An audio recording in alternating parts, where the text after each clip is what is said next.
So we're going to go over a bunch of stuff. I'm going to do some more clarifications on everything. I know I threw a lot at you guys in the first week. I guess people have said my class is like drinking from a fire hose. But it gets easier and easier, and if you stick with the program, you'll learn a lot out of the class, and you'll walk away with some really good tools. I think. I sent out the video, so you should have received it. I'll try to get those to you as soon as possible so that you can review and keep updated. And if there's any students that aren't here, I'll send it out, but make sure you take notes for them and let them know what we went over, so that they're not shooting from the hip. What I like to do every single class is when you walk in, it's like walking into the company. Our company is Derivative Trading Corporation. We have global operations. We trade all over the world. We're headquartered in San Francisco, obviously, but we obviously have offices in New York. It's 4 o'clock in the morning. You're the managing directors. You're the head traders. You have analysts that are working for you.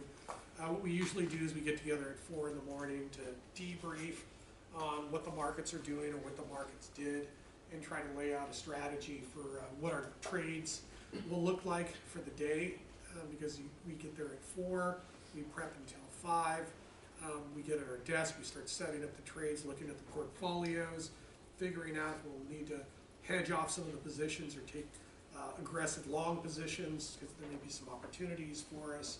And then ding, the bell goes off at 6, and we're pretty much, trading and trading equities, trading derivatives. We're applying risk management strategies. We're taking advantage of the marketplace. Clients are calling us constantly to get an update on their positions, and if there's any major events that have occurred in the marketplace, either geopolitically or in the market, they're going to want to know. They're going to call us, and they're going to say, what's the impact going to be on our portfolio, and are we going to lose any money? Are we going to make any money? If we're losing money, do you have any hedge positions in place? And I'll go through some of that stuff today. So stick with me.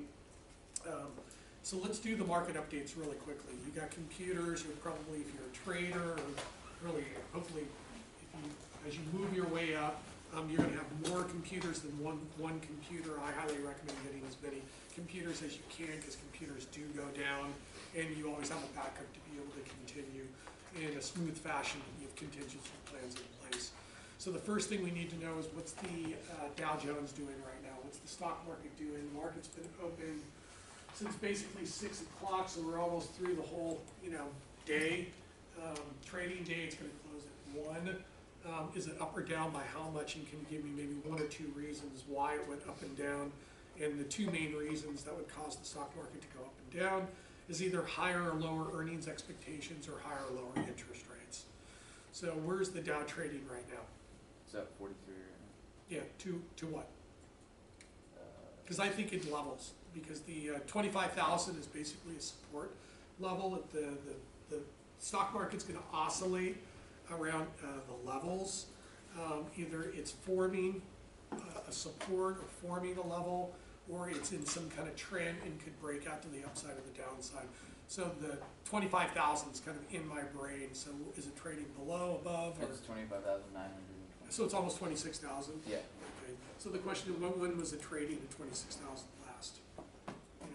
Because it seems like it's on an upward trend. So what would cause the stock market to go up? I just told you. You need to verbalize it.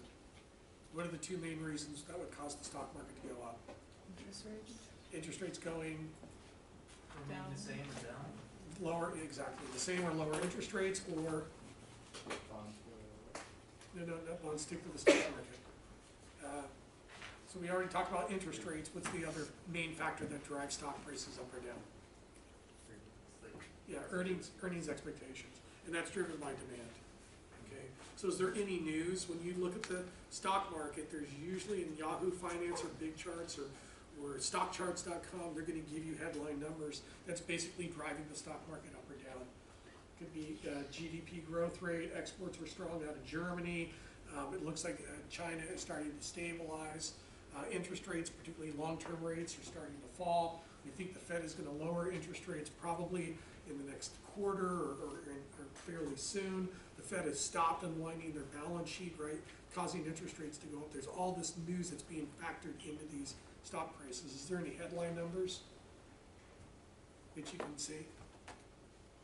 There's one that says stocks edge higher as US and China kick off later from trade talks. Yeah, so they're getting to the end of the trade talks.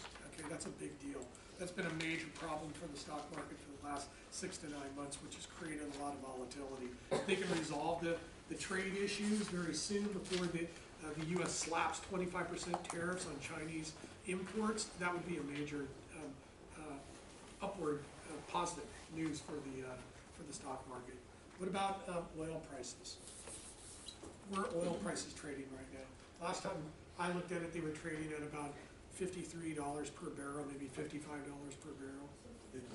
56, so they're in an upward trend. So what would that tell you? If oil prices are going up, is supply increasing or decreasing? Is there more or less supply if prices are going up? More or less supply? Less supply. Is there more or less demand? More demand, exactly. And I'll go through all of this so that you memorize it, but you know, it's just your basic microeconomics, supply demand analysis, these things. Basically, Venezuela has been taken out, okay, of the supply pipeline, so that basically cuts them off from producing into the global markets, which has caused the supply curve to shift back. Germany is starting to recover. Europe's still in a recession. The United States is still growing very rapidly. China's still growing. So basically, you have some pretty positive demand side factors along with lower supply factors that will increase the price of oil. Okay, and I'm trying to train you on how the logic around this. Where's gold trading right now? Last time I looked, it had been trading in a trading range at around $1,200 per ounce. Gold is a commodity, so it tracks the inflation rate or tracks inflation. People invest in gold to hedge off downside risk to inflation, for one, and devaluation of their currency. They also invest in gold when they're scared. Okay. One of my students last class basically he was talking to his dad about what we were going over in the class, and when we started talking about inflation, his dad said, buy gold. Or if we're going into a recession, he said, buy gold. Okay, so it's a defensive asset class. So where's gold trading right now? How much? 1,300. 1,300. Okay, so it's gone from 12 to 13. I don't think it's in a really strong upward trend. It seems like it's trading in a range right now and has probably hit a support. I'd be watching it because if things do blow up geopolitically, or there's higher inflation expectations, or you know, people start freaking out about the debt or the deficit here, then they're going to start going into gold. So I would be watching gold. Where's the 10-year treasury yield right now, which is the benchmark interest rate, which all interest rates are basically priced off of? Student loans, car loans, mortgages, they're all priced off of the 10-year treasury. Yes, sir? It's at 2.6. 2.6, and is it up or down over the last 24 hours? It's down. It's down, okay. So using the Fisher equation, remember the Fisher equation? The Fisher equation is the real rate plus inflation expectations.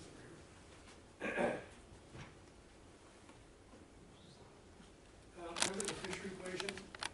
The Fisher equation is the real rate. This is just the simplistic version of the Fisher equation. It's really a geometric average. This is just simpler to understand. It's the real rate plus inflation expectations. So the 10-year treasury yield, the nominal interest rate of the 10-year treasury yield went down. Okay, yeah, real rates could have gone down, but real rates are cyclical or secular in their movement, so they don't move very much in the short run. So any movement in interest rates is going to be driven by inflation expectations. So if the 10-year treasury yield went down, then inflation expectations went down. Why would inflation expectations go down, driving the 10-year down? What would be one of the causes that the market thinks that inflation is going to be lower in the future, particularly over the next 10 years? What are they thinking about? You were a bond trader. The yield? No, keep going. What is your anticipation of inflation going forward? If inflation expectations are going down, driving down the 10-year treasury yield, what are people thinking about inflation in the future? Is it going to go up or down? It's going to go back up. Yeah. What are they thinking? When you Treasury yield drop, we know that inflation expectations dropped. What would cause the market to think that inflation is going to be lower in the future? What's the number one cause that causes prices to slow or drop? Recession. Exactly. So there could be recession expectations embedded in this lower inflation expectations. What would be another factor that could be in here? Where's Europe right now? Is Europe in the growth phase or in the decline phase? Economically. Decline. Almost all the countries over there are in a recession. So if there's less demand, there's going to be more supply. If there's more supply, then there's going to be downward pressure on prices, particularly in Europe. China's basically gone through a major corrective phase. The trade war has caused their exports to drop by 20%, and the yuan to devalue by about 10%. So if there's more slack and there's more production coming out of China, because China has slowed significantly, and there's more production and more supply of goods because they don't have enough demand, that's going to put downward pressure on prices. So basically China, Europe, and potentially a slowdown in the US is putting downward pressure on inflation expectations and putting downward pressure on 10-year Treasury yields. 10-year Treasury yield is the price, the cost of capital for the government for issuing 10-year Treasuries. So it's the price. The interest rate is the price of capital. So all those factors are embedded in the price. Okay? And the inflation expectations, and inflation is basically influenced by all these macro factors, okay, and supply factors. Okay, so where's the U.S. dollar to the pound? That should be really interesting because of the Brexit issue. At 1.13. No, that's the euro. What is it? 1.307. Yeah, 1.307. So has the pound appreciated or depreciated? Does it cost us more or less to buy a pound now over the last 24 hours? More, okay. So if it costs us more to buy a pound, did the dollar devalue or depreciate or appreciate? Depreciated. It depreciated. And what did the pound do? Excellent, okay. So currency exchange rates and the euro. How's the euro doing? They're probably highly correlated to each other. They are correlated to each other. When the pound goes up and the euro goes up, they usually are, they're not perfectly correlated to each other, but they are correlated to each other. So where's the pound? I mean the euro. 1.13? Yeah, is it going up or down? Is it trending up, trending down? Is it the trading range? It's up. So it costs us more. So the dollar has depreciated against the euro, and the euro has appreciated against the dollar. Okay, excellent. You guys are doing great. So track these markets, and I'll go through the logic with you, and then I'll train you. When we get into preparing for the quiz, I'll walk you through all the supply-demand factors, and I'll train you with the logic. Is anybody doing any presentations today? We have a chapter. Okay, awesome. You guys want to go now? Yeah, let's go now. And while you guys are getting set up, I'll do a little lecture. So the homework was assigned. What I did was I printed out the solutions to the homework, and I got the solutions to the problem set. Okay, and what I'll do is I'll start bringing in the homeworks and the problem sets, the solutions, and I'll give them out to you, to your teams, and then we'll go to the board, we'll put them up there, we'll present them, and we'll blow through some of these problems. Okay? So you're not racking your brain on how to solve them. You'll teach us, I'll teach you, and then we'll do them all together. Okay? All right. And then the statistical pre-test.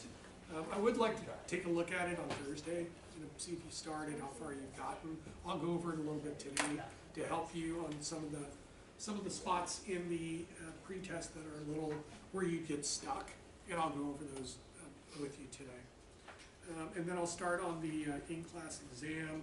The deliverables due on Thursday, March 14th, and then you need to take pictures of my lectures before you leave the class, so you have the notes. Did everybody take pictures of the last class? Yeah, you need to get in a habit of taking them. If you're not going to take notes, you need to take pictures so you can study from it, okay? Because you're not going to remember a lot of this stuff, and you need to review that stuff. And if you take pictures of it, you print the pictures out, and stick them into the blue book as your extra credit. Class notes, I'll take it. Okay, I'll take those too. The more you give me, the more you show me that you're learning the material, the more effort you put into it, the better the grade you'll get. Okay? And you'll learn more doing it that way too. All right?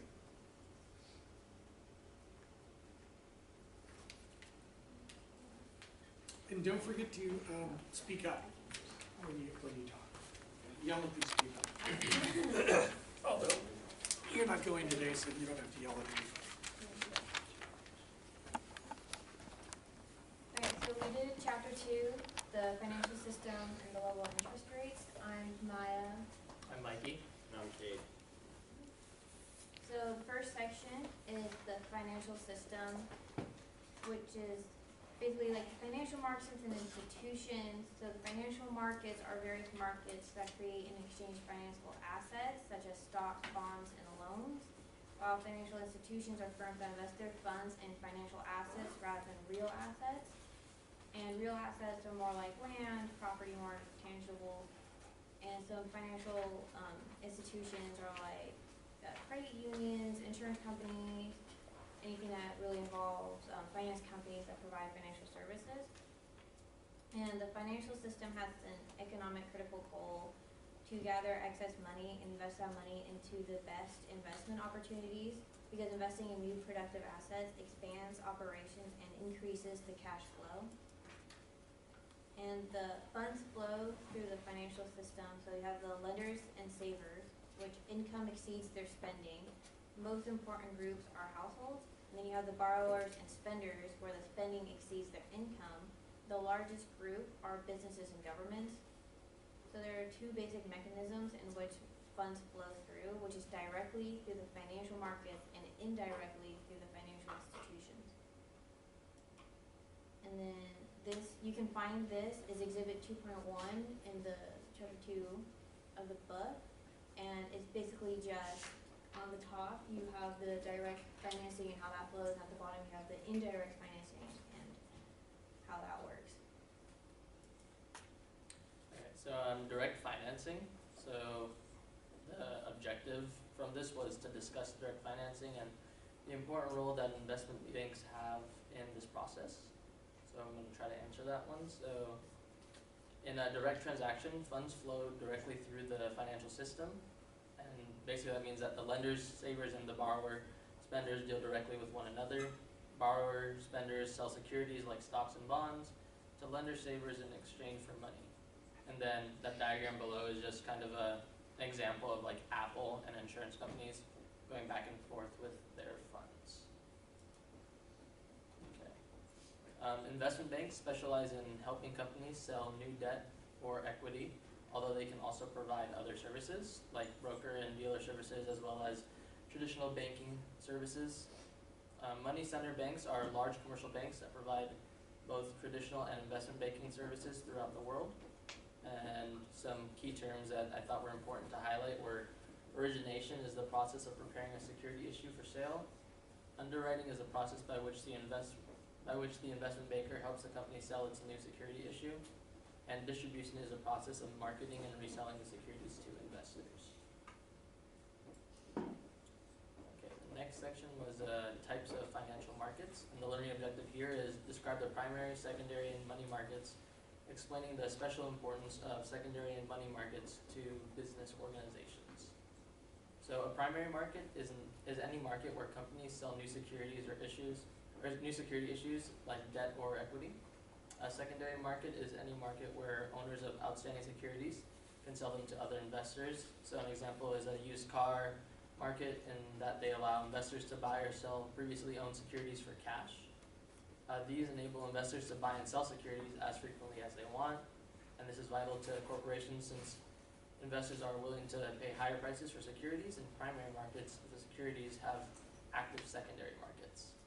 And then marketability is a key term that means it's the ease with which a security can be sold and converted into cash. And liquidity is very similar, and it gets confused a lot by when it's used, but a more concrete understanding of it is it's closely related to marketability, and its ability to or to convert an asset into cash quickly without loss of value.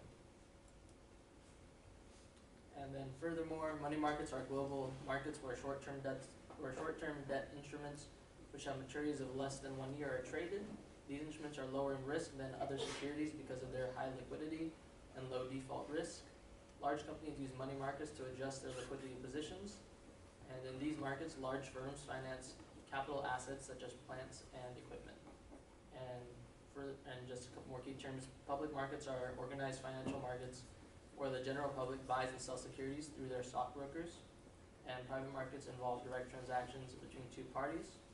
Then futures and options are also called derivative securities because they derive from their value from some underlying asset.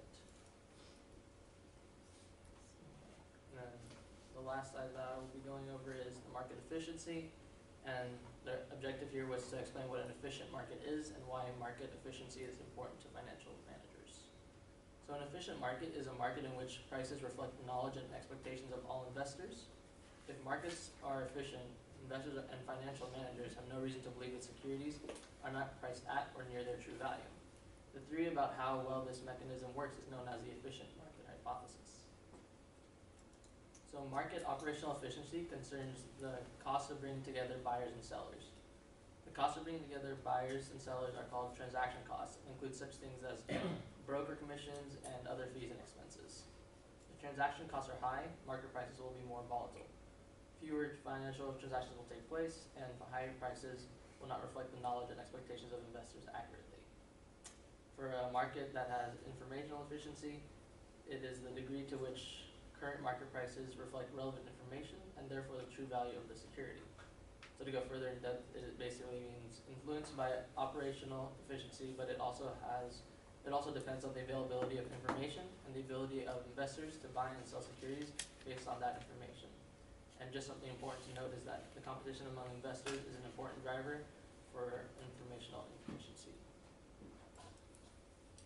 So now we're getting into the indirect financing rather than the direct financing. So you saw in the direct financing how it's between two parties, like you mentioned, Apple and the other party, how they made the $200 million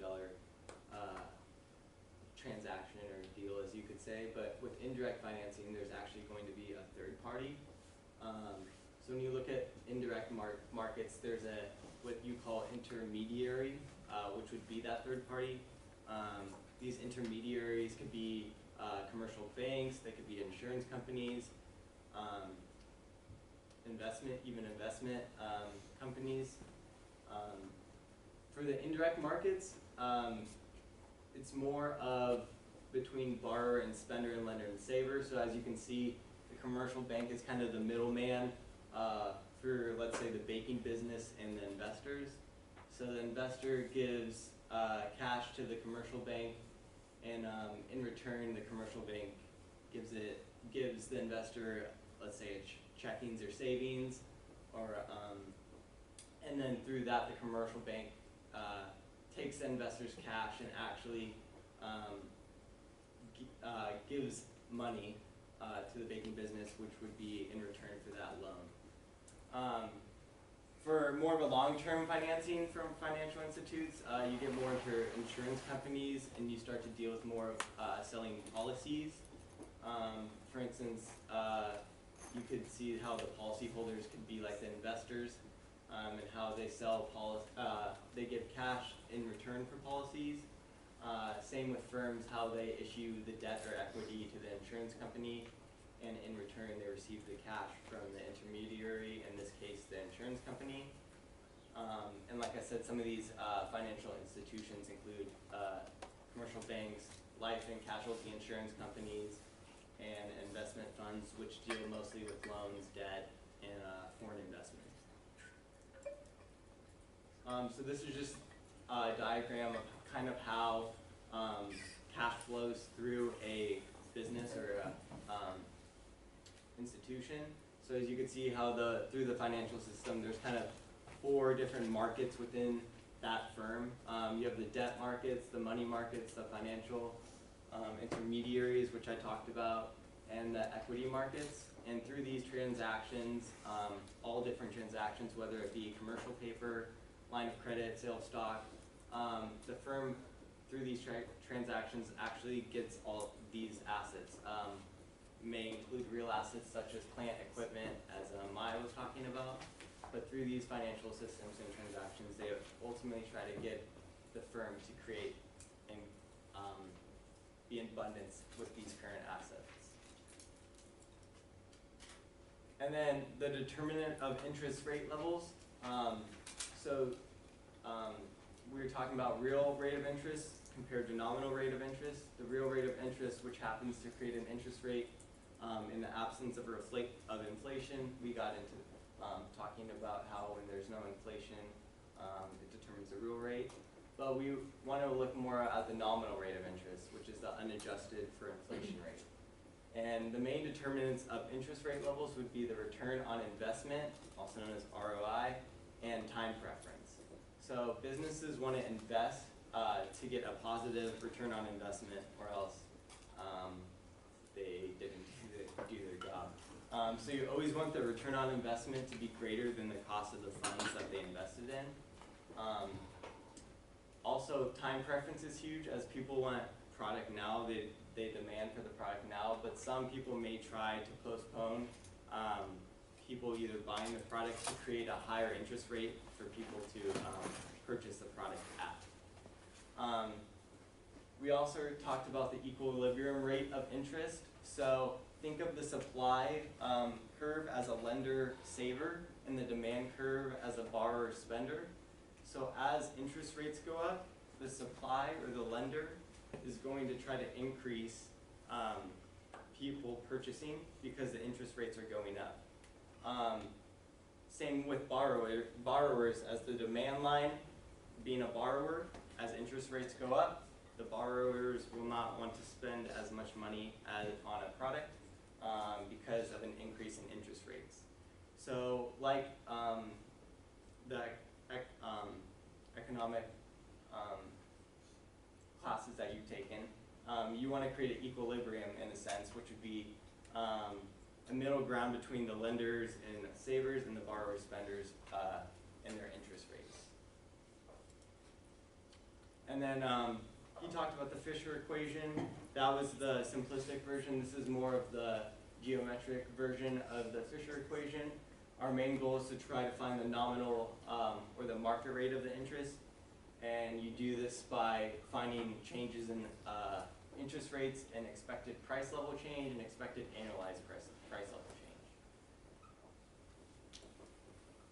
Okay, so now we have the chapter 2 questions and answers. So I have the questions here and we will provide the answers.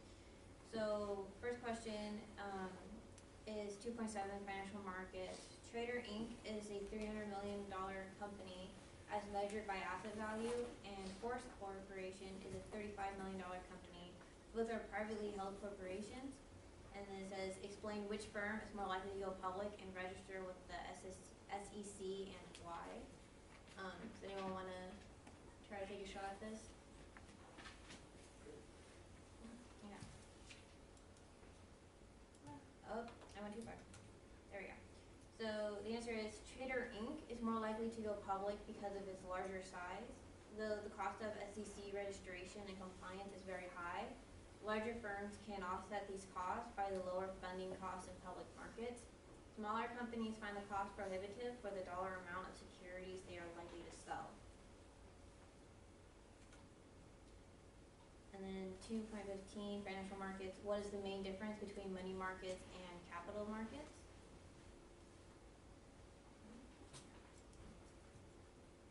Money markets are markets where short-term debt instruments with maturities of less than 1 year are bought and sold.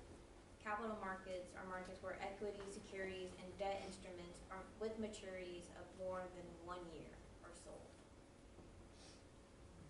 And let me know if you guys want me to go back for any of these answers.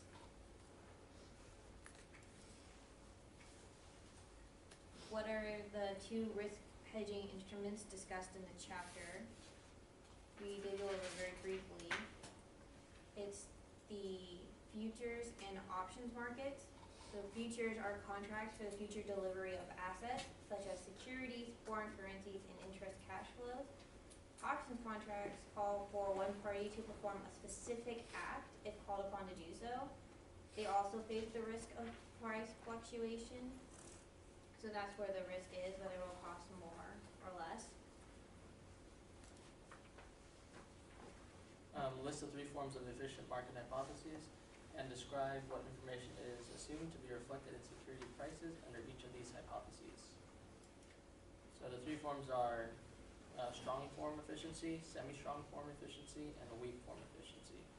For strong form efficiency, it would not be possible to earn abnormally high returns by trading on private information because there wouldn't be any such information in the first place. In semi-strong form efficiency, there's a reasonable representation of the public stock markets in the developed countries like the US. So in a market characterized by this, as soon as information becomes public, it's quickly reflected in stock prices through trading activity. And then finally, for the weak form efficiency, at any point in time, all securities with the same risk should be priced to offer the same expected return. So basically this provides the basis for identifying the proper discount rate to use and applying the bond and stock valuation models that are to be developed. What is the relation between business cycles and the general level of interest rates? So interest rates tend to follow the business cycle. The low interest rate tends to rise during periods of economic expansion and decline during periods of economic contraction.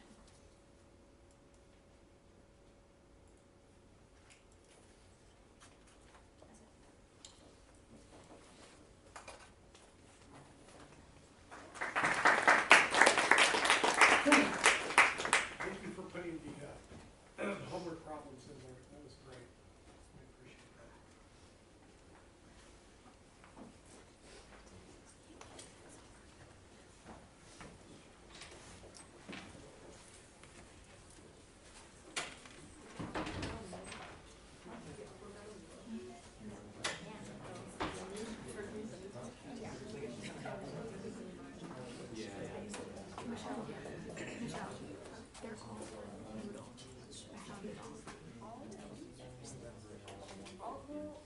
You found it all on Moodle, right? All right. On Moodle. Like all of it's stuff.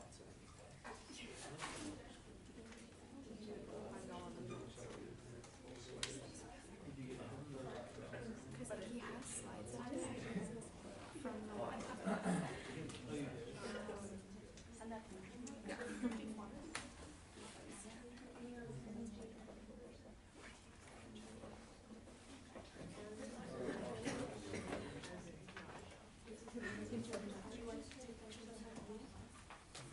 Oh, that's your phone.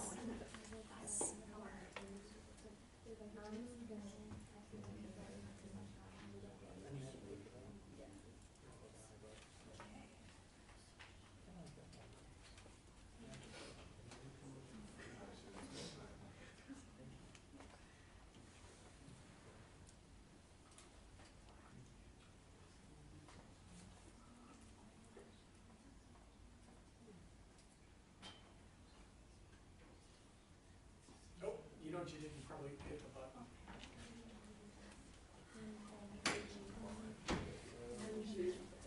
What's it? You get question probably.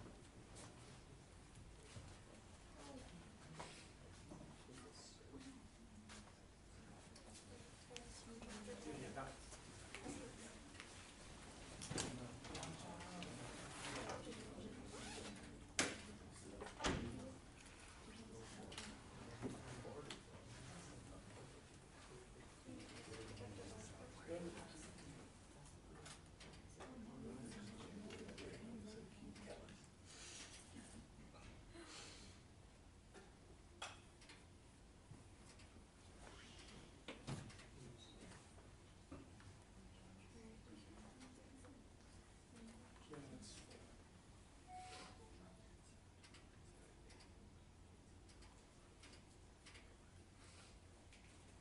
Which chapter do you get? Oh, you have your own.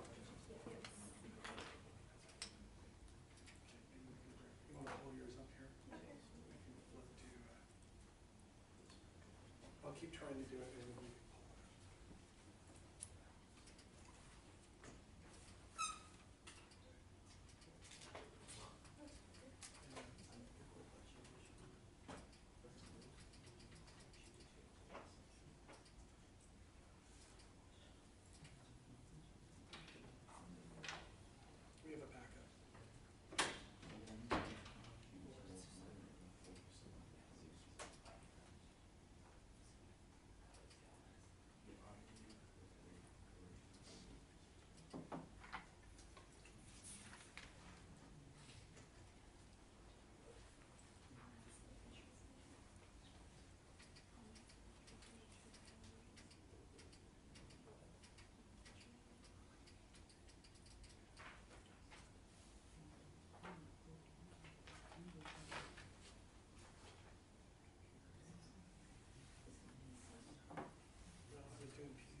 want, you can just talk from it. So just look up. Talk on your presentation. Honestly, this chapter's Sorry. Yeah, Uh, the show must go on. Okay, go ahead. You can move over. Okay, quiet on the set, please. Quiet on the set, and I took notes though, so it's not like I just read it. hold on. Quiet on the set. Okay, quiet on the set, please. Okay. Okay. Ready and action. So I'm Sydney. I'm Bianca. Brandon. And we did chapter 3 of the project. You guys can pull up chapter 3. You have it on the access on your on the website. We made our own slides, but you guys can follow along. It's basically, the projector broke, but. So first we'll start with section 3.1, which is financial statements and accounting principles. And the first topic is the annual report. And the annual report is the most important report that firms issue to their shareholders and the general public. And it has 3 sections. The financial tables and accompanying summary that explains the firm's performance over the past years, a corporate public relations piece discussing the firm's product lines and audited financial statements, and the generally accepted accounting principles, or GAAP, is a set of rules that defines how companies are to prepare financial statements, and without these, financial statements would be less standardized. And there are 5 fundamental accounting principles that are in section 3.1. The first one is the assumption of arm's length transactions, and in this, the parties to a transaction are economically rational and independent. The second one is the cost principle, and in this, the values of assets are recorded at the price they are acquired, and when they fall in value, they must be adjusted. And the marketing value balance sheet preferred by investors over a book value balance sheet. And the third one is the realization principle, and this is when a transaction is complete and the revenue is recognized. The matching principle, which is when the revenue is matched with the expense incurred to produce that expense. And the 5th one is the growing concern assumption, and this assuming the company will continue to operate in the future. And this chapter kind of goes over what we learned a lot in accounting. So I'm going to talk about the balance sheet now, which I'm sure you guys know, but I'll go over it again. And the balance sheet identifies all the assets and liabilities and stockholders' equities of the firm at a point in time. The left side of the balance sheet shows all the assets that the firm owns and uses to generate revenues. And the right side represents the liabilities and stockholders' equities of the firm. And while the assets are listed in their order of liquidity, the liabilities are listed in the order in which they must be paid. And the stockholders of the firm's common equity are listed last. And an important formula to know that we all hopefully do know is total assets equals total liabilities plus total stockholders' equities. And also total stockholders' equity equals total assets minus total liabilities. Also in section 3.2, it talks more in detail about the current assets and current liabilities. Current assets are assets that can be reasonably be expected to be converted into cash within 1 year. And current liabilities are obligations payable within 1 year. And the net working capital is a measure of a firm's ability to meet its short-term obligations as they come due. And the formula for net working capital is net working capital equals total current assets minus total current liabilities. And accounting for inventory is a current asset on the balance sheet, but it's the least liquid, and it takes a long time to convert inventory to cash. And this is reported using FIFO and LIFO, and FIFO is first in, first out, and LIFO is last in, first out. Long-term assets include real assets, which are land, buildings, and equipment, and intangible assets, which, for example, are things like goodwill, patents, and copyrights. And real assets depreciate using either straight line or accelerated depreciation methods, and depreciation is a non-cash expense, and intangible assets are amortized. And long-term liabilities include long-term debt, which is bank loans, mortgages, bonds with maturity longer than 1 year. So here, I know you guys can't see it, but I inserted Apple's balance sheet, so the assets compared to 2019 and 2018. So So in 2018 and 2017. So in 2017, their assets were 375 billion, and in 2018 it was 365. And then so the assets equals the liabilities and stockholders' equity. Also in section 3.2, it focuses on equity, and equity is common stock with ownership with control in a firm. And the common stock accounts represent the true ownership of a firm, which is the right to vote on corporate matters, the preemptive right, which is when stockholders can purchase any additional shares of stock issued by the corporation in proportion to the number of shares they already own, the right to receive cash dividends if they're paid, and the right to all remaining corporate assets after all the creditors and stockholders have been paid if the firm is liquidated. And the retained earnings is the profit kept and used to acquire assets. The treasury stock is shares of a stock a firm keeps and doesn't sell to the public. So in this, there's no dividends paid and there's more control over voting. And if the firm believes the stock is undervalued, it can be bought. And preferred stock is the ownership without control in a firm and an equity security that resembles the debt. And the market value versus the book value. The market value is the price at which an item can be sold. And the recording asset value is assets that are normally recorded as historical costs on a balance sheet. And balance sheets reflect the acquisition cost and not the current market value. And an asset valuation is better information provided to investors and management by marketing to market, which is reporting balance sheet items at current market prices, and it can be difficult to determine an asset's market value. And difference between market values of assets and liabilities gives a better estimate of the value of shareholders' equity than the book values. So this next section is about the income statement. So the profitability of a firm for an reporting period is measured in this financial statement. So the basic identity is shown in equation 3.3. Revenues represent the value of the products and services sold by the firm, and they include both cash and credit sales. So expenses range from the cost of producing goods for sale and asset utilization costs such as depreciation or amortization. Net income is the difference between firms' revenues and expenses. And here we also included the Apple's net income 2018 compared to 2017, which so the 2017 one is 48 billion for net income, and 2017 is 59 billion 531. So the statement of retained earnings is it shows the changes in this account from one period to the next. This account will show changes whenever a firm reports a loss or a profit, or when a cash dividend is declared. So statement of cash flows is, there are two sections for this. So sources and uses of cash. The statement of cash flow shows the company's cash inflows and cash outflows for a period. It is derived by looking at a firm's net income during the period and the changes in balance sheet accounts from the beginning of the period to the end.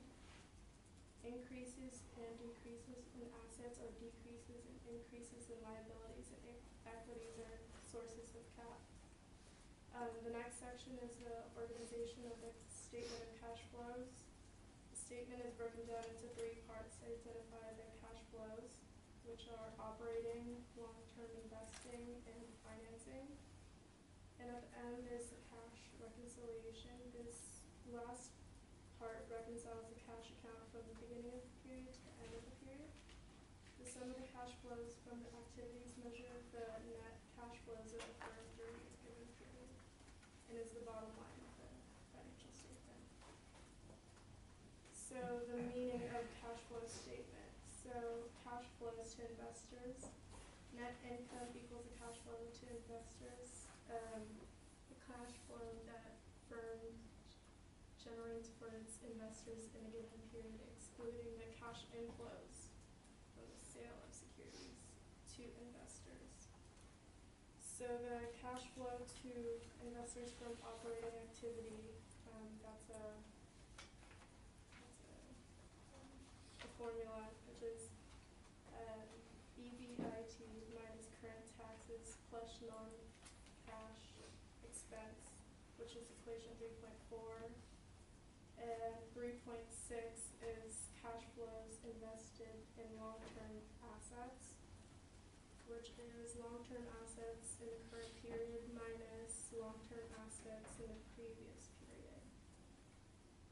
And then we also inserted Apple's statement of cash flows.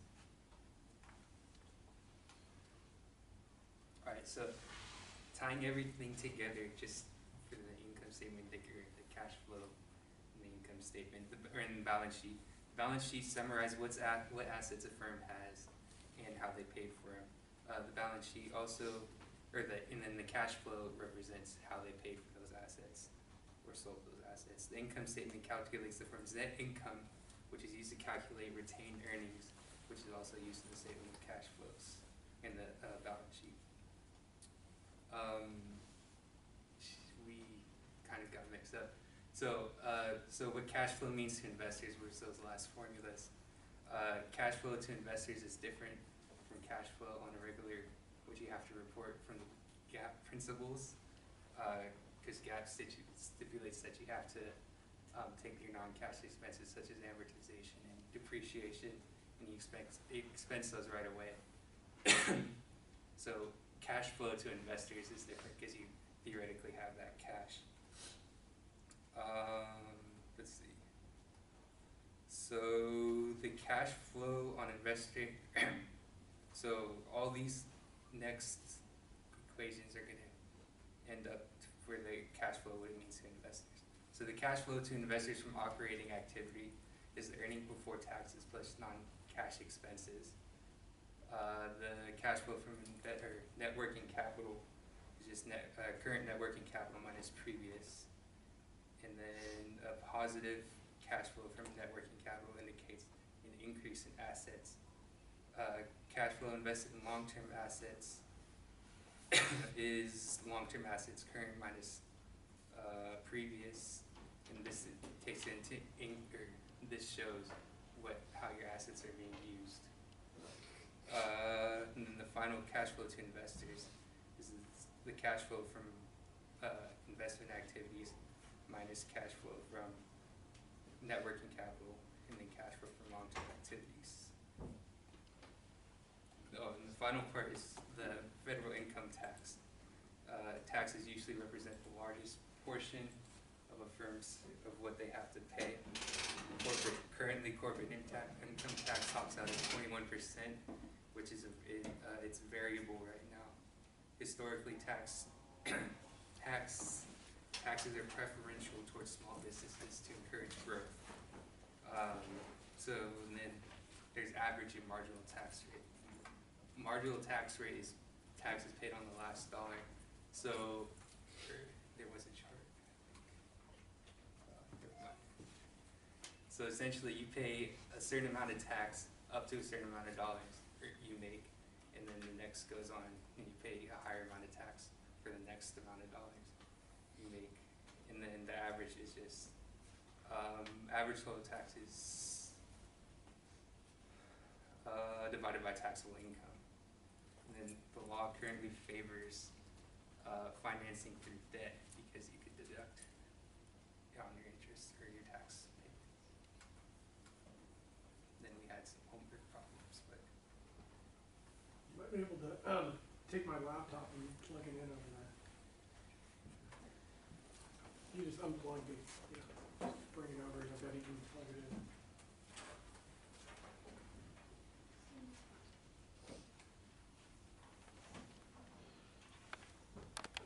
I don't think we need the screen.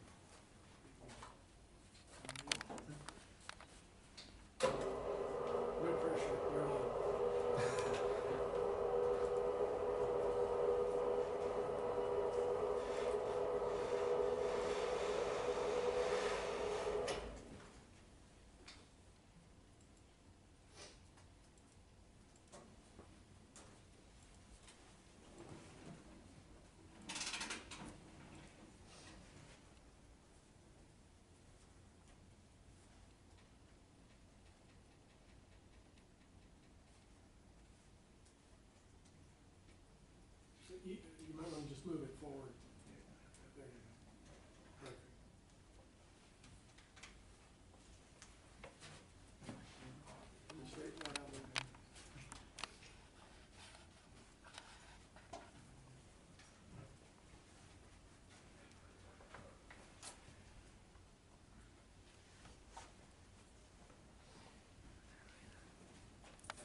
glad that this doesn't happen in front of 300 people. It's happened to me before. Really fun. Same way to focus it. Alright.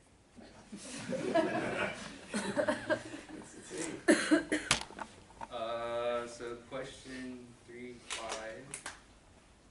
is Laurel Electronics provided the following information in its annual meeting. The company had cash and marketable securities worth $1,235,455. Accounts payable were $4,159,357. Inventory of $7,121,599. Accounts receivable of $3,488,121. And short-term notes payable $1,151,663. And other assets at $121,455. So what is the company's total net working capital? Alright, so net working capital is just total current assets minus total current liabilities. So that current assets are the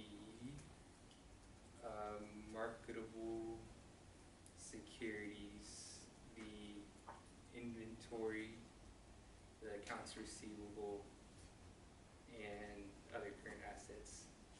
And then the total liabilities would be the notes payable, or accounts payable, and the notes payable. So you just add those up and then subtract them.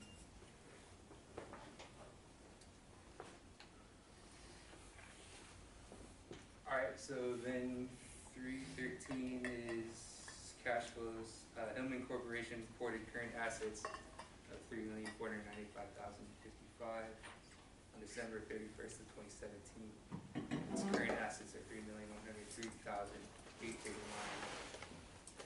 on December 31st of 2016. And then current liabilities were $2,867,255 for 2017, and then $2,760,124 for 2016.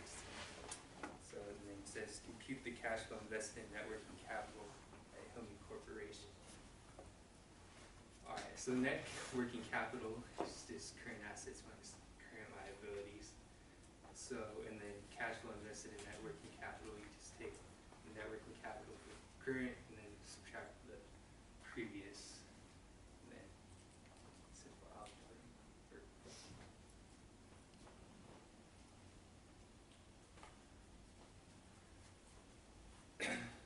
And then 3.14 cash flows. So Delbridge Construction had a long-term assets before depreciation of $999,560 on December 2016, and $1,211,105 in December 2017. How much cash flow is invested in the long-term assets?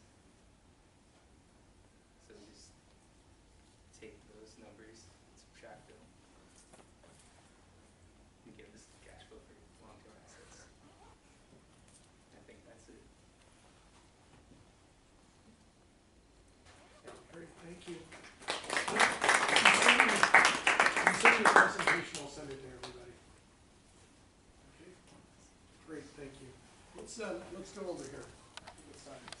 Let me spend a little bit of time on for the memo, walk you through the mechanics of the memo, here's a little bit more detail. And then we'll go over on the statistical pre-test, I'll walk you through that. And then I think there's one or two questions on the pre-test you're probably struggling with, and I'll give you those too. Okay. So let's do the memo, the mechanics of the memo. Does everybody have a copy of a memo? Or the memo?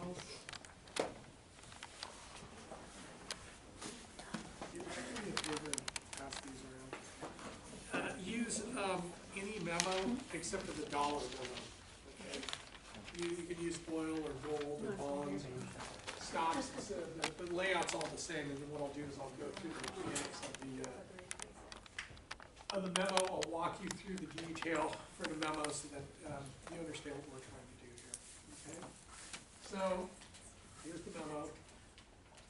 You pass those around. Maybe break them up and give them to people. here's the memo. You may wanna, write some detail down on these, because the memos are very technical documents. And I will be looking at all of these factors when I'm checking the memos. So what we're gonna do is we're gonna do the stock market memo, and I would do them in order, okay? Do stocks first, then oil, then gold, then bonds, then the US dollar at the end, okay? First things first, this is the pages set up, and these are the technicals that I'm looking for. So the first thing is it says memo at the top, it should be bolded, and it should be in capitalization, and it should be in 16-point type, okay? So it should just kind of say, okay, this is a memo. I like to have 1-inch margins at the top and on the sides, and then about a 1.5-inch margin on the bottom, just a little bit more space at the bottom so that the managing director, as you're going through this very briefly, that they're able to write notes, down in the lower margin. Everything is in 12-point new times Roman, okay? 12-point new times, don't use Arial, okay? So everything is in 12-point new times Roman.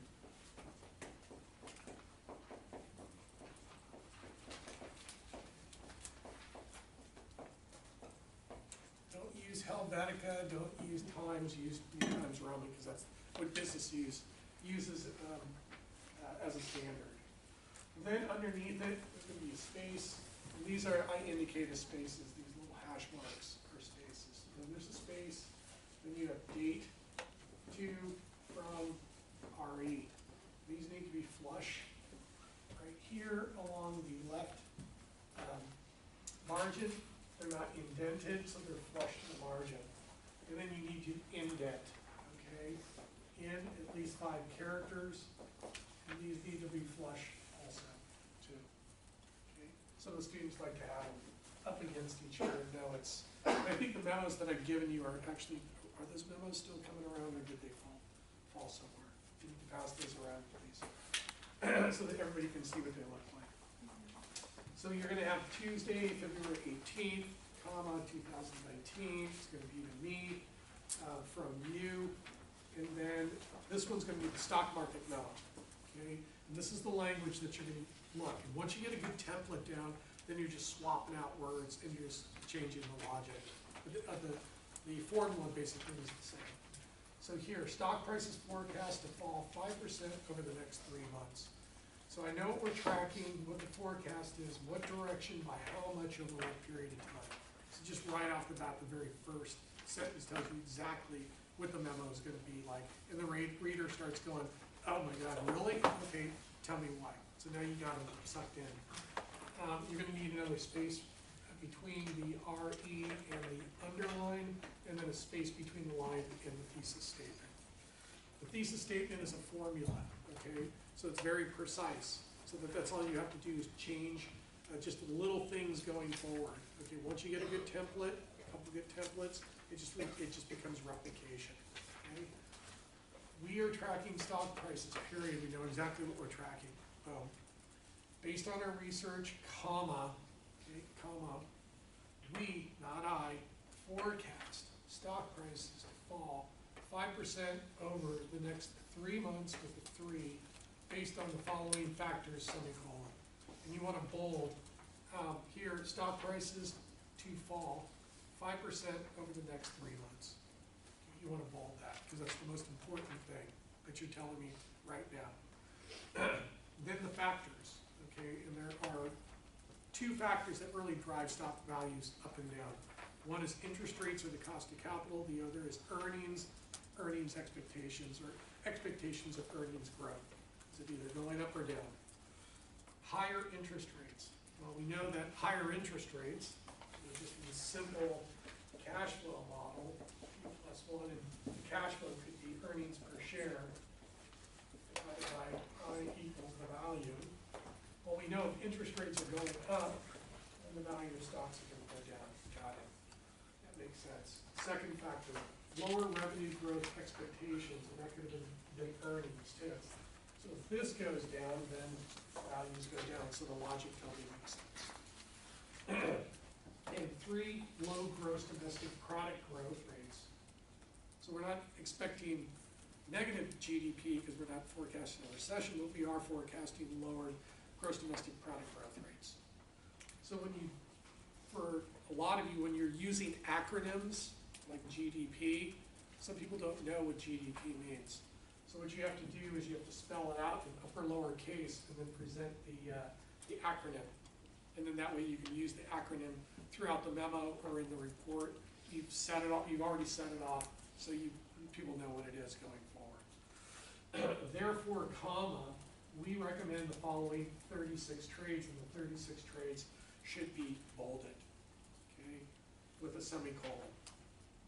There are only 2 sets of trades, and I'll go through both scenarios, and I'll show you how this template works. There's only 2 sets of trades. There's one set when prices go up, when you're forecasting prices to go up, and there's another set when you're forecasting prices to go down. That's it, okay, and they're very precise, okay? So here are the sets of trades that you would use if you were forecasting stock prices to go down. Now you've identified 3 stock price indexes in which you can trade these derivative contracts or make these trades.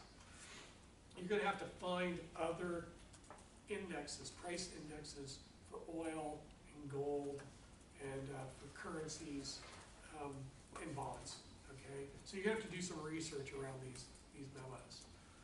The 3 main stock market indexes are the S&P 500, Standard & Poor's 500, the Dow Jones Industrial Average, or the Dow, and the NASDAQ Index, National Association of Security Dealers quotes. Okay? So you put the little abbreviations right there. Okay? Here it says tickers. This needs to be bolded with a semicolon right there. Okay? Then what you're going to do is you're going to find 3 indexes under there. You're going to find 3 exchange-traded funds. You can actually do research. You can go up to BlackRock or Fidelity or Schwab or whoever and say, you know, S&P 500 exchange-traded fund. Boom. You know, the exchange-traded fund is going to pop up, and there's going to be a ticker symbol. Okay, and you're going to put the 3 tickers for 3 different exchange-traded funds based on some 3 or on some stock index. Okay, I just want to know that you're doing the research and you're looking for stock-based exchange-traded funds whose shares trade on the New York Stock Exchange. Got it. And we're also trading 5 stocks. So you're going to put the 5 stock ticker symbols there. What I would do is put in the 3 stock market index abbreviations there. Pick one, do some research, Google S&P 500 exchange traded fund. One's going to pop up. Let's say it's BlackRock or Vanguard. You click on that. You're going to go to the exchange traded fund page, and on the page, that page is a fact sheet. Okay, so you go to the fact sheet, and then on the website up to the right, there is a PDF, an Adobe PDF file. Click on that, and that fact sheet, that 2-page fact sheet, will pop up. On the fact sheet, they're going to list the companies that make up the major allocation of the portfolio backed by that exchange-traded fund. So pick the top 5 companies, find their tickers, and put the tickers right there. Okay? And these tickers should be right justified within these cells. So if you look at these memos, if you really look at these memos, they're really formatted. The detail on the formatting is really high, okay? Part of what I'm trying to do is to train you on the technical aspects of these memos. For 1, 2, how to work with a managing director that provides you with critical feedback on your work so that you're learning how to go back and forth between the managing director and yourself, improving the quality of the product so that then when they sign off on it, it's ready to go. Okay? A lot of my students didn't have a lot of this experience working with other professors on a one-on-one basis, going back and forth, getting critical feedback and suggestions on how to improve their work and improve their memos in particular. And when a lot of them got out into the working world and they're working with these managing directors don't have a lot of time. okay? So they're gonna look at your work, they're gonna give you critical feedback, they're gonna give it back to you, you're gonna go fix it, you're gonna bring it back to them, they're gonna give you more input, you're gonna go fix it, you're gonna come back. That going back and forth takes a lot of patience on both the managing director and the associates. But if you can learn how to work with managing directors like that and not get upset, you know, or take the feedback as criticism, but feedback, it's gonna make your life so much easier working with a lot of people. I mean, I have a friend of mine, one of my students, came through the class, he works as a financial analyst at AAA, and he said he couldn't believe, you know, some of the behavior of some of the new hires when the managing directors were giving them critical feedback on their reports and on their memos and on their pitch books and on the stuff that was gonna be posted at the site because they were taking it personally. So if you can work with me, and I work on a peer-to-peer level, it's all critical feedback, it's input, and you know, the quality of the work, it just, you know, gets really, really high. But you know, being able to build that relationship with whoever you're working with and working collaboratively, that's like totally key, and it'll alleviate a lot of pressure and stress when you get out there, okay? So here we're gonna do 3 indexes. Make sure there's a space right here, there's a space here and a space there. We're gonna be tracking and trading 3 stock market indexes. And then we're gonna have 4 trades. There's 4 trades based on the index trades, okay? And I'll go over these derivatives, okay? I'll spend some time, probably next week, I'll walk you through what all these are. That's all you have to do today is just memorize the trades. There's only 2 sets, okay? So if we're forecasting the index values to go down, here would be the 4 trades that you would use exactly in this language, okay? So you're gonna write forwards, you're gonna write futures, you're gonna write calls on futures, and you're gonna buy puts on futures. That's it. 3 indexes, 4 trades, for a total of 12 trades on the indexes that we can recommend our clients, or our proprietary trading units.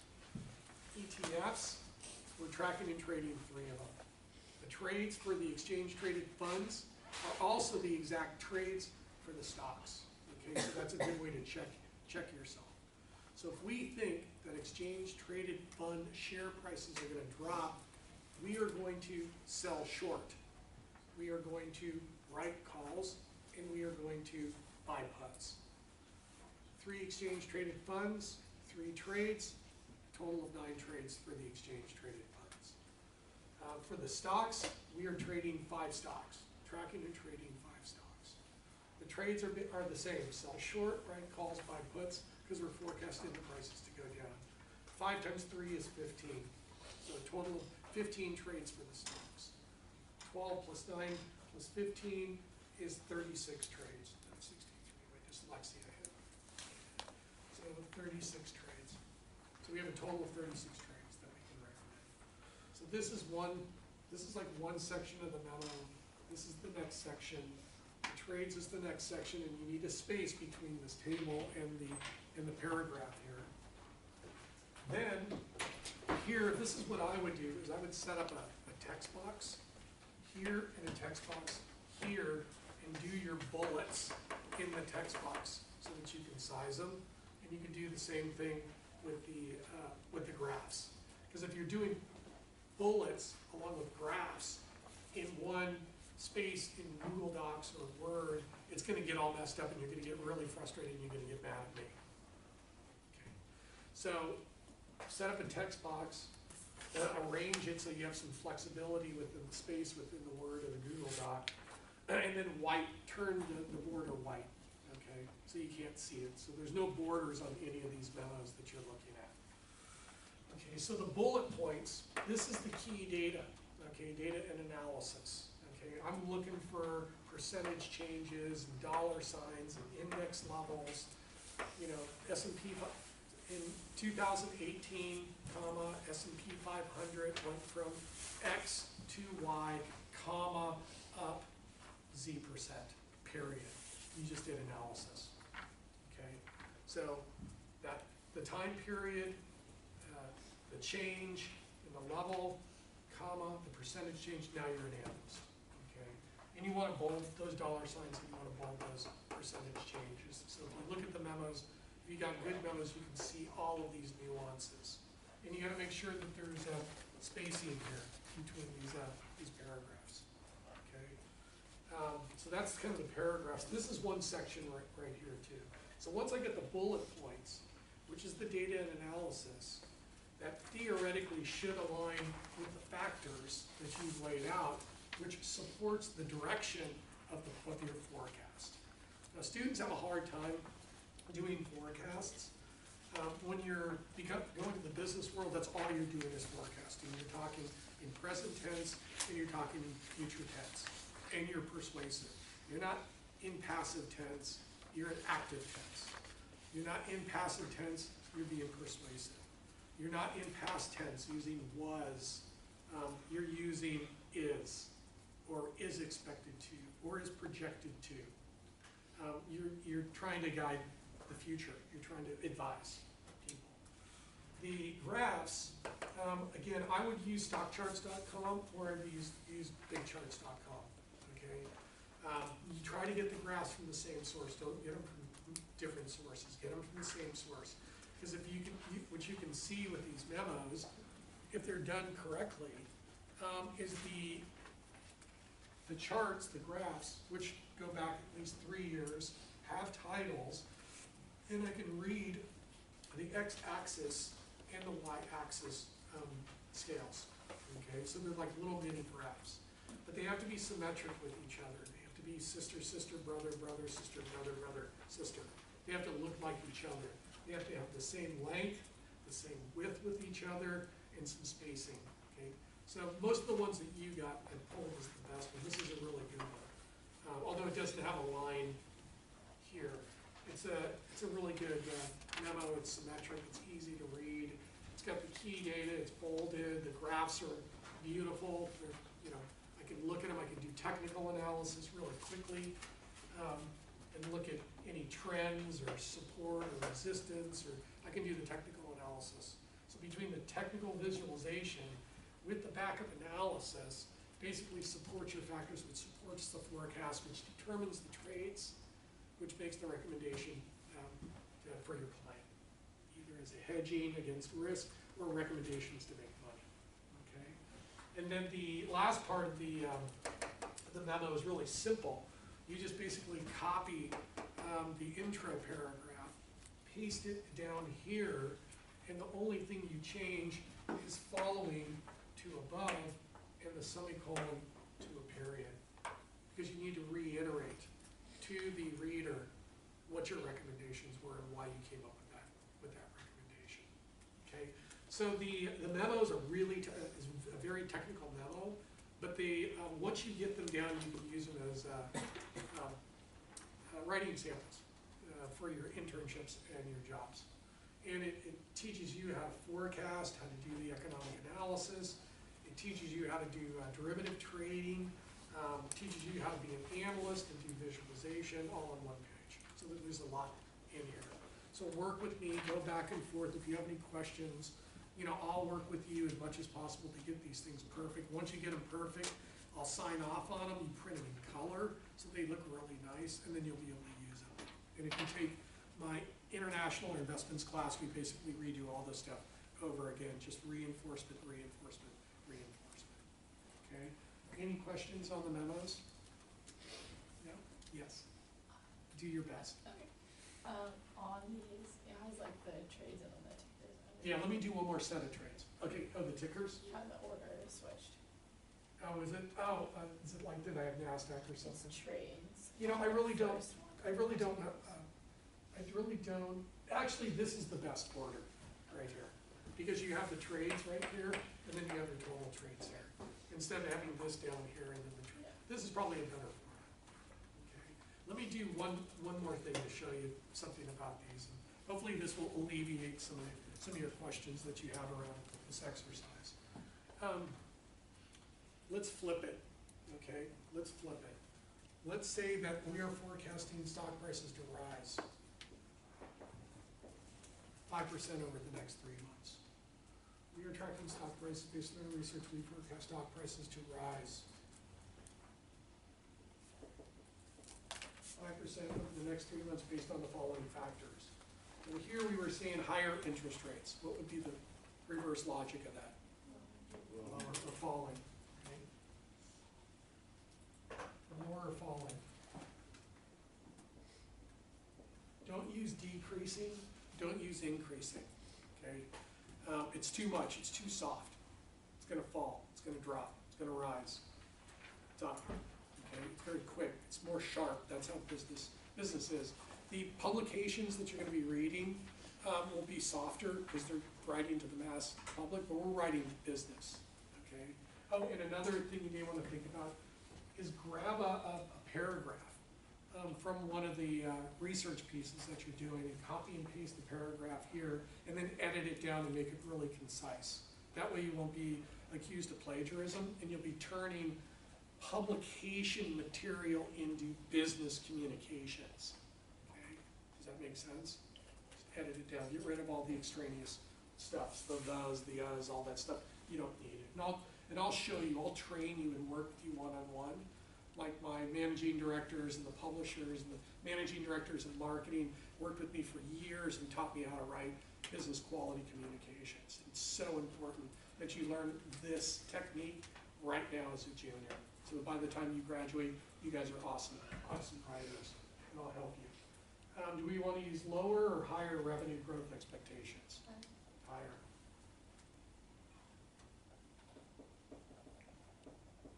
Got it. And do we want to use low gross domestic product growth rates or higher? Or rising? How about rising? Something different. I don't like to use the same stuff all the time. And is rising active voice or passive voice? Rising, if something's rising, is that active? Yeah, so I'm always checking myself to see if I'm writing in active, present, future tense, okay? Therefore, we recommend the following 36 trades. That doesn't change. The trades do change, so please take note. And this part right here is going to be on the, this part right here, these two trade scenarios, up and down, the two sets are going to be on the quiz. Okay, so I'm going to test you in your memorization. And here, what you're going to do is you're going to buy forwards, you're going to buy futures, you're going to buy calls on futures, and you're going to write puts on futures. Okay. Exactly like that. Okay. Here, you're not going to sell short. You are going to, and I'll go through all of this stuff later. You are going to buy on margin. And you are going to buy calls. And you are going to write puts. And the same trades for the exchange traded funds are the exact same trades for these stocks. Okay.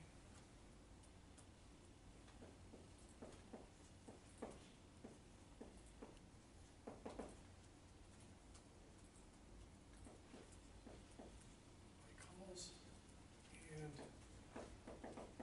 write puts. Got it. Copy that, paste that here, change following to above and the semicolon to a period failure. Look at it, make sure it's all done right, it's got spacing and everything, it looks beautiful. Give it to me, and okay. So you can do it either way. Okay. Later on, what I would do is I would take a copy of one of these memos, I would replicate it exactly, and then I would update the data. And then at some point, if you really think that the stock market is going to go down, then switch it, okay, to down instead of up. But this is the best way to start, is to use one as a template, replicate it, let me take a look at it. I'll check the logic, update the data. You know, later on if you want to, you can update the direction and maybe the factors a little bit, or the data in here, but use it as a template, okay? So that's the memos. I got like 10 minutes. I want to do the pre-test real quick, because there's a couple areas in the pre-test I want to go over real quick. And since I only have 10 minutes, I'm going to go through it. So I think most of the pre-test is pretty self-explanatory. The distributions are important because when you go to grad school, you're going to be learning, I think I'll move this over here. you're gonna be doing Monte Carlo simulation or a lot of your large data sets. So you're gonna need to understand what the different distributions are. If you know the distributions, you know what statistical techniques to apply. Once you know the statistical techniques, then you can apply the statistics to get the information and make the decisive decisions. Okay? And show me, give me some definitions and show me the diagrams. Finance and economics were very visual. You may have to get up in front of people someday and diagram stuff on the board. You're probably going to be expected to do that. So drawing stuff out is you should get used to. Skewness, kurtosis, multicritic, you can look those up. Histograms, stem leaf, box plots, showing the diagrams with the definition. Variance, standard deviation, confidence interval. Variance, standard deviation. When you hear those two words, the first thing that should go through your mind is volatility. The second should be risk. Okay? Risk. Confidence levels, 99, 95, 90. Z, T, and F statistics, I'll go over those in a second. Coefficient of variation, standard deviation divided by expected return. Risk-adjusted rate of return is the expected return divided by the standard deviation. The covariance, I'll give you the calculation. Correlation coefficient is the covariance divided by the standard deviations. And it ranges between plus and minus 1. Show me the portfolio standard deviation, not the standard deviation, portfolio standard deviation. And at the end, show me the one with the covariance on it and the one with the correlation on it. Okay? This is the first time you've looked at this stuff, but again, you're going to be going through all this stuff in the book again. So I'm giving it to you right up front so that when you see it in the book, it'll be the second or the third time you see it, not the first time you'll see it. So the answers for this we can find in the book? Or In the book, in the resources I gave you, online, Investopedia, in your quant, well, you can get it anywhere you want. Okay. It's totally available. I'm teaching you how to do the research. Okay. So it's in the resources, it's in my notes, it's in the lecture, it's in the notes that I provided, it's online, you can find it really easy. Okay. And then cross-sectional regression analysis, I'll go over a regression equation right here. But right there on page 8, question 8, this is what I'm looking for, right off the bat, is this equation, not the mass, but the equation. Okay. So I'm looking for the regression equation. It's y hat equals alpha, which is the intercept, plus beta, not b, beta, times the x, which is the first variable. So beta 1, x1, and you have to have the hat over the beta and the hat over the y because those are the estimates within the regression equation. Plus beta hat 2, x2 plus beta hat 3, x3 plus beta hat 4, x4 plus beta hat 5, x5 plus the error term. This is your regression equation structure. Okay, so if I'm asked to forecast return on equity for our stock or for an industry sector or the overall market, I got to build a regression forecast model. Okay, so these are the independent variables. This is the dependent variable. This is the intercept. So this is the data, right? Regression, when you run it through Excel or Python or MATLAB or whatever, it's going to put a straight line through the data set, okay? And that's going to be your regression line. The regression line has the calculates when you run the regression procedure, it kicks out the coefficient or the weights for each of the individual variables. The distance between the regression line and the actual data plots is the error term. Okay, we want to have we want to minimize this error term. Okay, so then we're going to collect. I want to build a forecast regression model that forecasts return on equity. What would be the variables that I would put in this model? Debt to equity or debt to total market cap, a measure of leverage.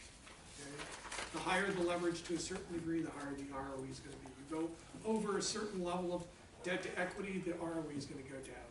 Okay, sales volume in the company or revenue projections, it's going to have an effect on return on equity. Return on assets, asset turnover.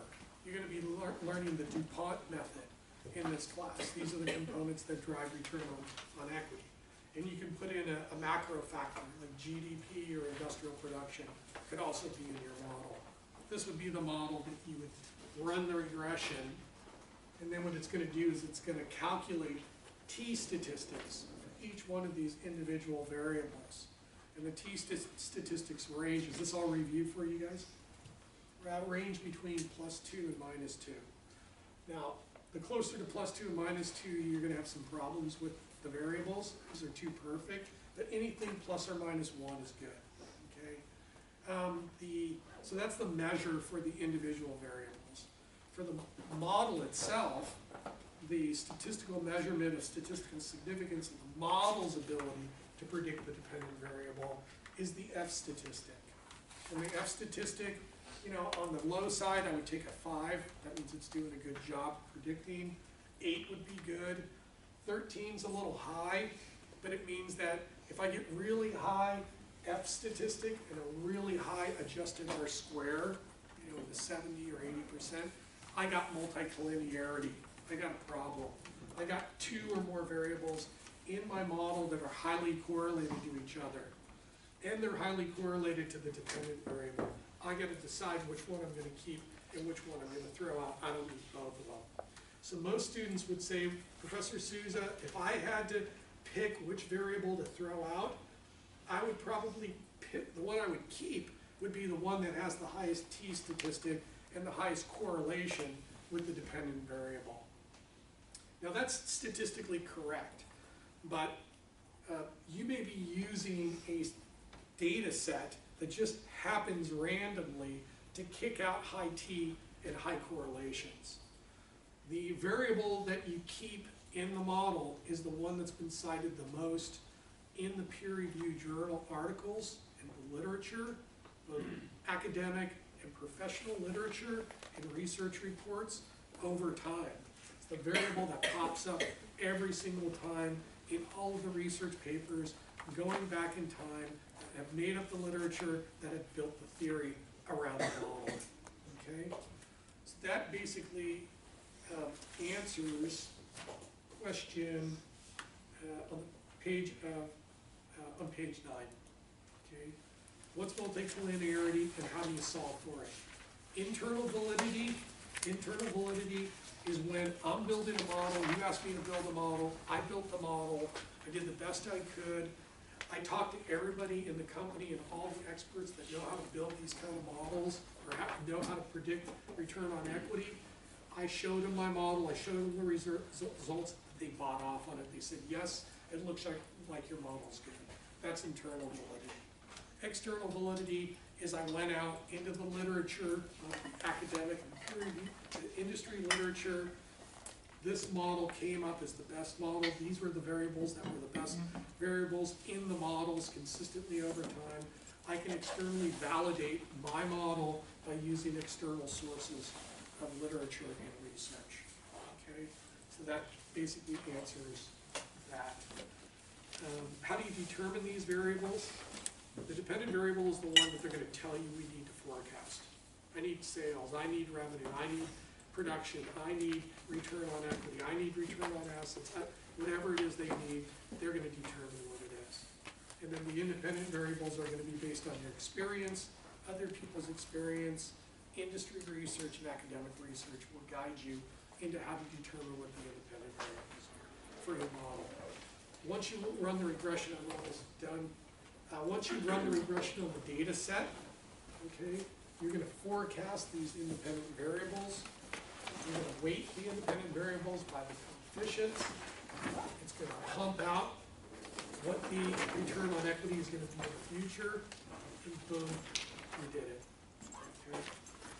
The last step that I didn't include when you're measuring multicollinearity, you're going to do a correlation matrix on the dependent variable and the independent variable, and you're going to look at which ones are highly correlated to the dependent variable and which ones are highly correlated to each other, and you're going to go, oh, geez, I got to get rid of one of them. How do I do it? I'm going to get rid of the one. I'm going to keep the one that's been cited the most in the literature. Okay. Take a picture of this. I didn't get a chance to go over that. That's one of the. This is the first question on the quiz, and then that's the answer for the second question on the quiz. And I'll start moving through the courses. So who's gonna go on Thursday? Don't we have 2 chapters? Are you guys going? Do you have a list of the groups again? I do, it's basically the team, I think there is 9 teams. You didn't write them down at the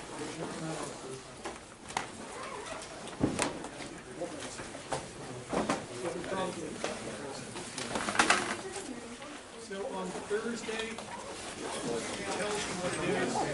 I'll see you guys tomorrow.